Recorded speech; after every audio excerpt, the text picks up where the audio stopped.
প্রিয় চাকরি প্রত্যাশী ভাই বোনেরা, গণপ্রজাতন্ত্রী বাংলাদেশ সরকারের অধীনে মহাপরিচালকের কার্যালয় যুব উন্নয়ন অধিদপ্তরে 242 পদে বিশাল একটি চাকরির নিয়োগ বিজ্ঞপ্তি প্রকাশ পেয়েছে। প্রকাশের তারিখ 20 মে 2026।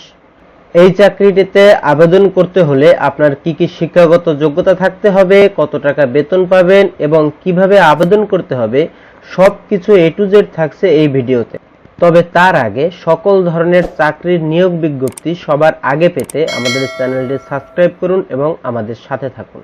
তো এই চাকরিটিতে মোট একটি পদসংখ্যা রয়েছে। পদের নাম সহকারী উপজেলা যুব উন্নয়ন কর্মকর্তা। পদসংখ্যা 242 জন। বেতন স্কেল ও গ্রেড 12,500 টাকা থেকে শুরু করে 30,230 টাকা পর্যন্ত 11তম গ্রেডে। শিক্ষাগত যোগ্যতা কোনো স্বীকৃত বিশ্ববিদ্যালয় হতে দ্বিতীয় শ্রেণীর স্নাতক বা সমমানের ডিগ্রি থাকতে হবে। তো এই চাকরিতে আপনার আবেদন করতে পারবেন 23/6/2026 পর্যন্ত। বয়স সর্বনিম্ন 18 বছর থেকে 32 বছর হতে হবে।